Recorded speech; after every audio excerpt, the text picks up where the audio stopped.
नमस्कार दोस्तों, मैं उज्जवल पांडे आप सभी लोगों का स्वागत करता हूं अपने चैनल इंटेलेक्चुअल थॉट पे। तो आइए आज फिर से एक छोटा सा अपने संतों को लेकर कुछ बात करते हैं।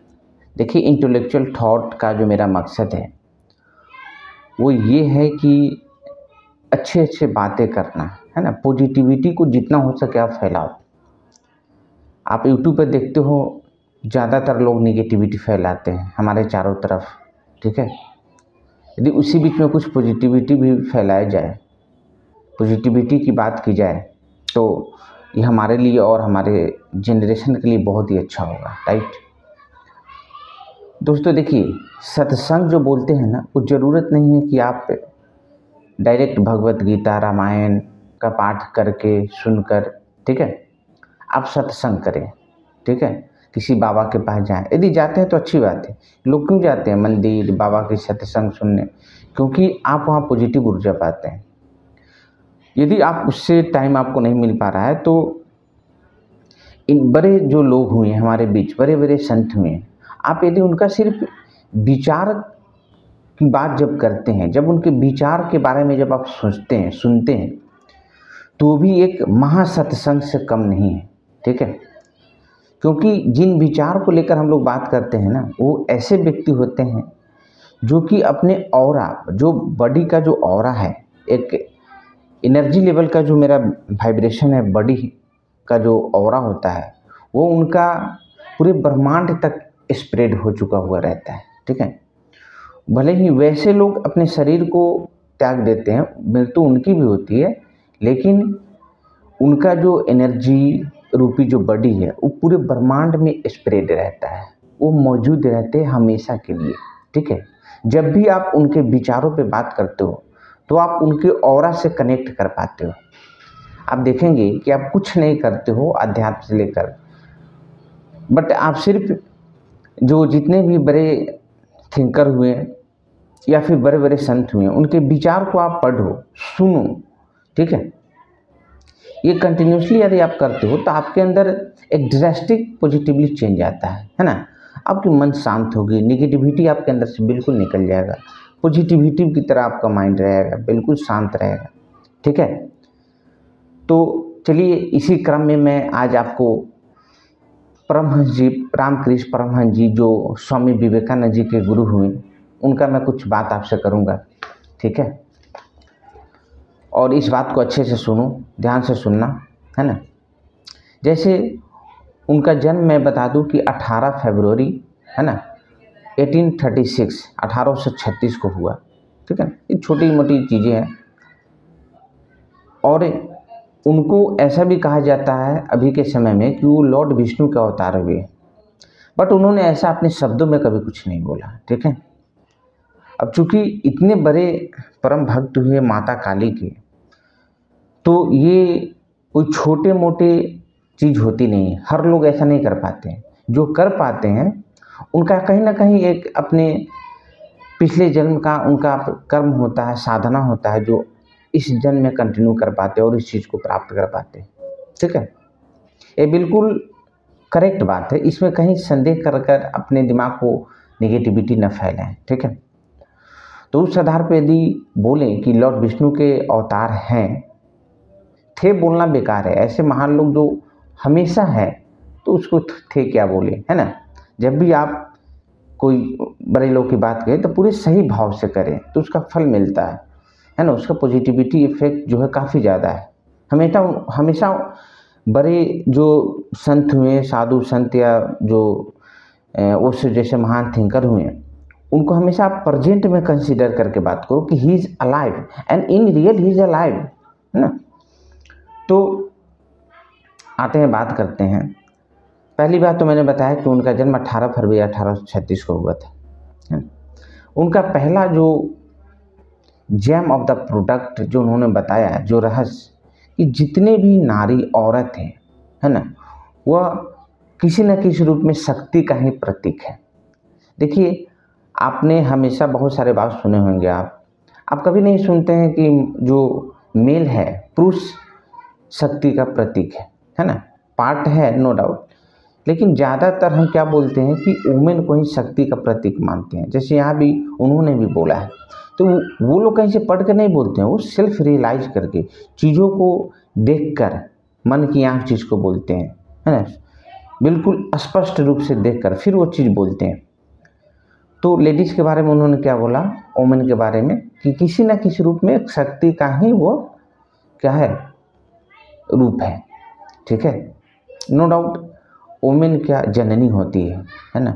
तो प्रकृति का जो खेल है जन्म मरण का, है ना, या पेड़ पौधा हो, कीड़ा मकोड़ा हो या मनुष्य, किसी चीज़ का जन्म देना, है ना, ये क्या जननी का ही वो काम है। और हम आप किससे जन्म लिए हैं, एक लेडीज़ वुमेन से, वो जननी होती है। तो इस बात को जब सोचोगे तो काफ़ी क्लियर रूप से आप इस बात को खुद ब खुद प्रूव कर पाओगे कि यस वुमेन, है ना, are all of them form image of, है ना, शक्ति। ठीक है, उसके बाद इन्होंने बताया कि नॉलेज जो है हमारे बीच एकता लाती है। ठीक है, और नॉलेज की यदि कमी है, मूर्खता जहाँ पे है, नॉलेज नहीं है, नॉलेज के अभाव है, तो वो चीज़ आपको एक दूसरे को अलग करता है ना। आप सीधी सी बात है, आप नॉर्मल चीज़ सोचेंगे, समाज में यदि आपको नॉलेज है, आपकी बुद्धि सही है, तो एक यूनिटी है, एक समझ है हम सभी के बीच में कि हाँ हम सभी को कैसे रहना चाहिए। ठीक है, जैसे पहले जो आदि मानव थे, ठीक है, तो उनके बीच कोई नॉलेज नहीं था। तो कोई नॉलेज नहीं था इसका मतलब क्या है, नॉलेज नहीं था इसका मतलब ये है कि उनका रहने का, खाने का कोई एक जगह नहीं था।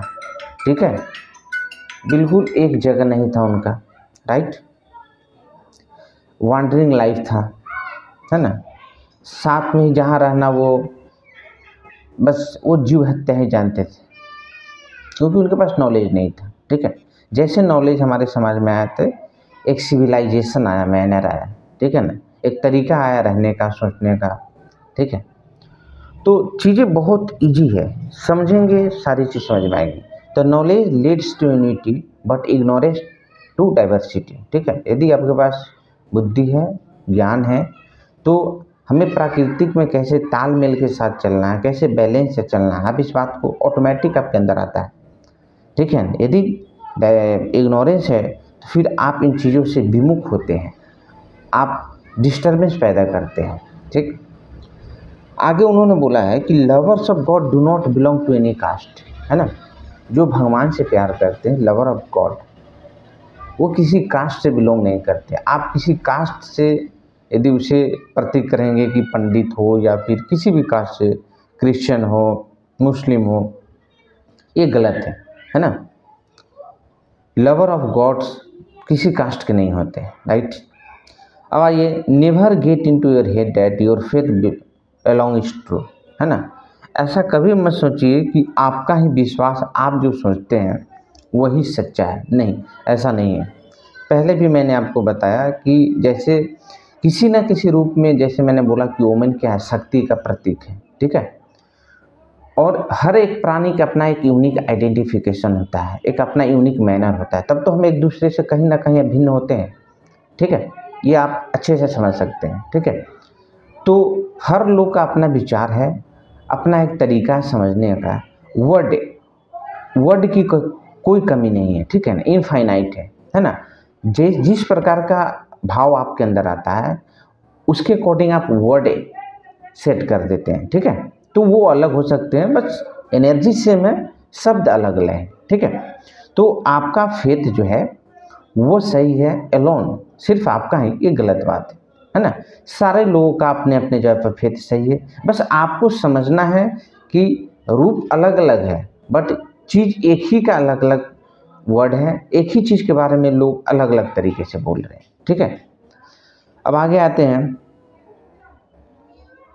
कि आप यदि सेल्फलेस वर्क करते हो, है ना, तो लव ऑफ गॉड जो है आपके हृदय में वो उपज होता है।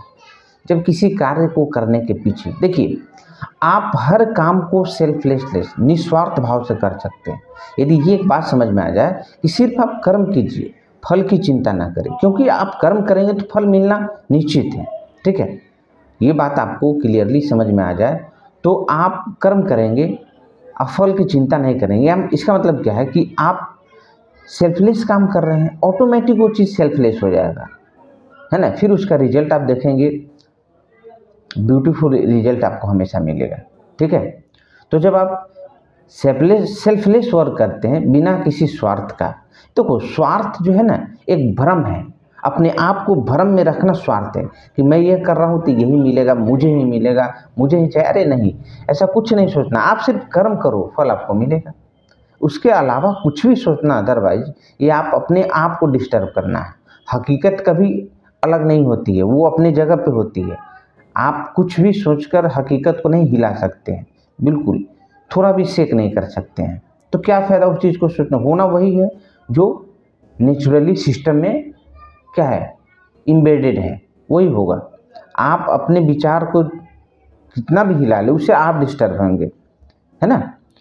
न कर्म का किसी प्रकार का कोई कर्म का जो मैकेनिज्म है उसमें कहीं से कोई डिस्टर्बेंस नहीं होगा। इसलिए अपने विचार पे काम करना बहुत ज़रूरी है।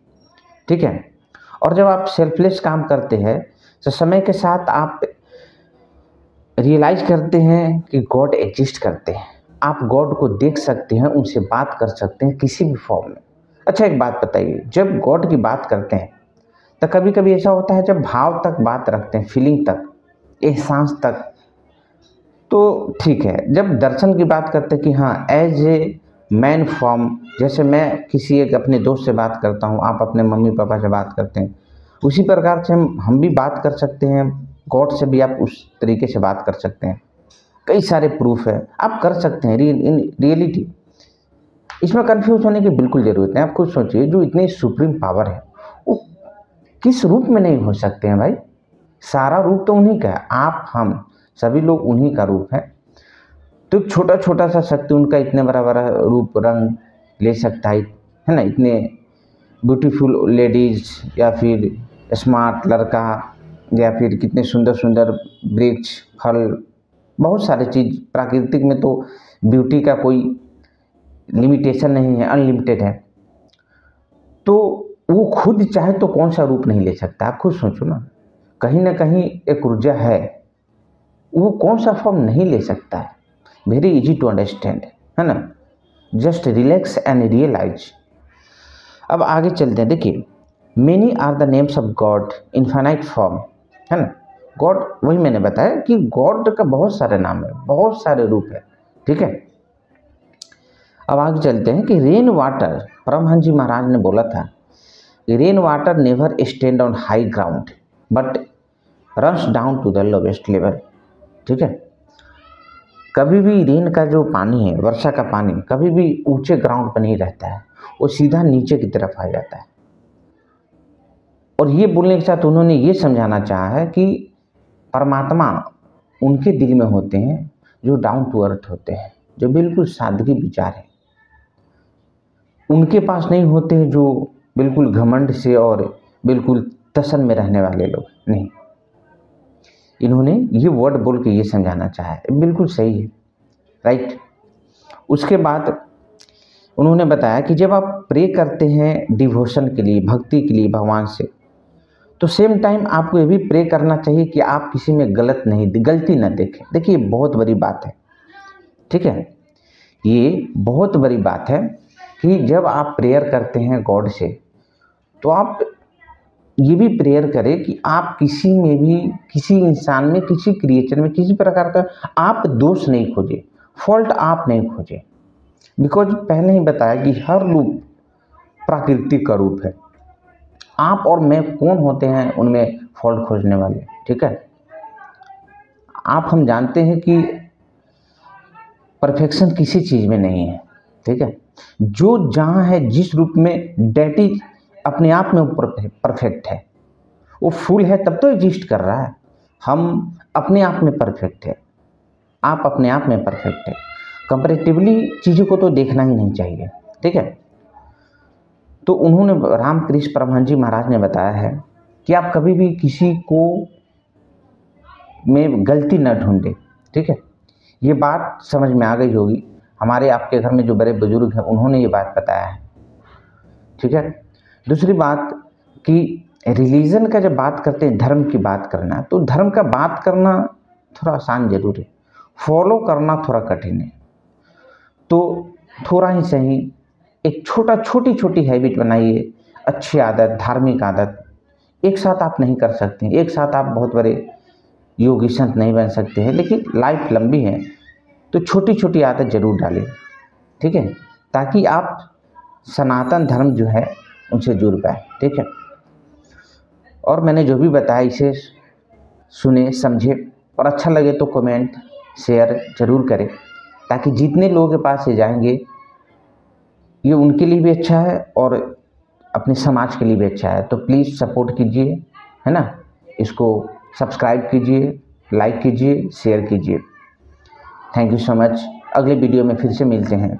जैसी आपकी हेल्प रहेगी, आपकी तरफ से जैसी मदद रहेगी वैसा मेरा मोटिवेशन रहेगा, और जितने हो सके मैं इस तरह का वीडियो लाते रहूँगा। बड़े संत, बड़े जो थिंकर होंगे।